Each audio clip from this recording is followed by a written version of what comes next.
बदल गए गुलामी के तरीके। हम कभी अंग्रेजों से आज़ाद नहीं हुए थे, बस शासन करने के तरीके बदल गए थे और हमने आज़ादी का भ्रम पाल लिया। यह याद रखना जरूरी है कि सबसे पहले वे लोग गुलाम बनते हैं जिनको ये भ्रम हो जाता है कि वो आज़ाद हैं।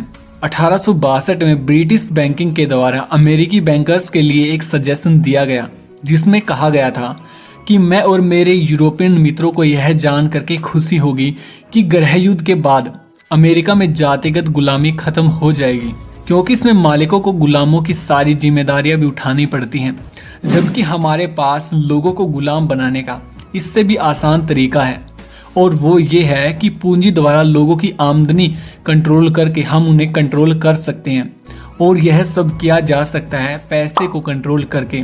इस पिरामिड के शीर्ष पर विश्व के शासक विराजमान हैं और बिल्कुल नीचे शोषित जनता जो निरंतर अभाव में जी रही है।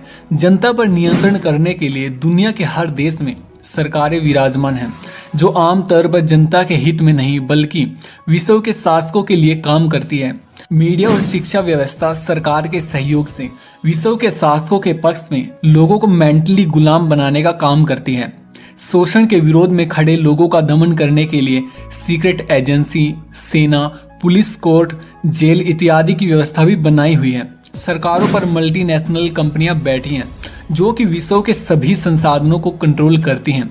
अधिकतर लोगों को ये लगता है कि मल्टीनेशनल कंपनीज ही स्वतंत्र रूप से विश्व को चलाती हैं, लेकिन इनके ऊपर एक ऐसी व्यवस्था है जो सही मायने में विश्व का आर्थिक नियंत्रण करते हुए शासकों के साम्राज्य को बनाए हुए हैं।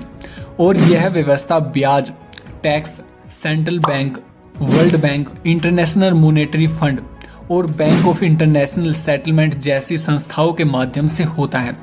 व्यवस्था परिवर्तन के नाम पर लोग किसी कानून में परिवर्तन चाहते हैं और दलील देते हैं कि सख्त से सख्त कानून बना देने से समस्याओं का समाधान हो जाएगा, जबकि वे लोग यह नहीं जानते कि व्यवस्था का ढांचा कुछ और ही है और सरकारें स्वतंत्र नहीं है। इस व्यवस्था को चलाने के लिए कुछ लोगों ने एक रणनीतिकार समूह बनाया हुआ है जो कि षड्यंत्रकारी ढंग से छिप करके विश्व की दशा और दिशा को तय करता है। इसके ऊपर 300 लोगों का एक आयोग बना हुआ है जो विश्व के सबसे अमीर और ताकतवर उपपरिवार है। इसके ऊपर 13 लोगों की शीर्ष परिषद है जो विश्व के सबसे ताकतवर परिवार हैं, जो विश्व के शासकों के मंत्री के रूप में काम करते हैं। और ये सभी अपना एक एक प्रतिनिधि लंदन शहर के पार्षद के रूप में नियुक्त करते हैं।